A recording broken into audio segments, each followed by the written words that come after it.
নজর রাখবো এবার ভোটের আগে রাজ্যে আরো কেন্দ্রীয় বাহিনী। 1 এপ্রিল রাজ্যে আরো 27 কোম্পানি কেন্দ্রীয় বাহিনী। ভোট ঘোষণার আগেই রাজ্যে 150 কোম্পানি বাহিনী। এপ্রিলে রাজ্যে আরো 27 কোম্পানি কেন্দ্রীয় বাহিনী। ভোটের আগে রাজ্যে মোট 177 কোম্পানি কেন্দ্রীয় বাহিনী। ভোটের আগে রাজ্যে আরো কেন্দ্রীয় বাহিনী। আরো একবার জানাবো আপনাদের, 1 এপ্রিল রাজ্যে আরো 27 কোম্পানি কেন্দ্রীয় বাহিনী।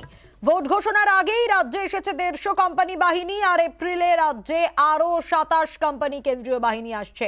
তাই ভোটের আগেই রাজ্যে মোট 177 কোম্পানি কেন্দ্রীয় বাহিনী।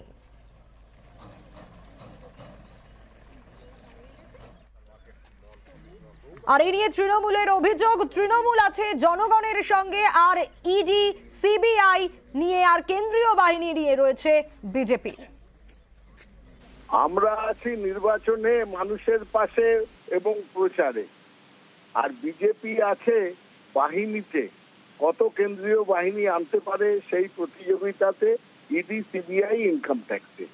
এই হচ্ছে দুটো দলের অবস্থান এখন, এবং তাতেই পরিষ্কার যে কারা কি রণনীতি নিয়ে এই সামনের নির্বাচনে যাচ্ছে।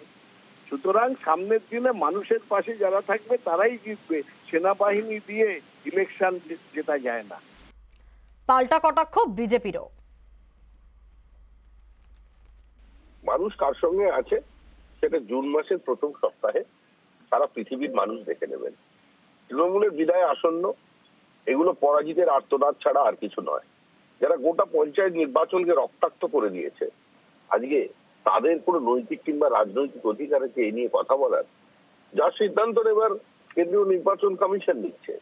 তৃণমূলের বিবৃতি দিচ্ছে, আমরাও আমাদের কথা বলছি, মানুষ দুজনেরই শুনছে। সেই শাসি মানুষ এসে দেবে।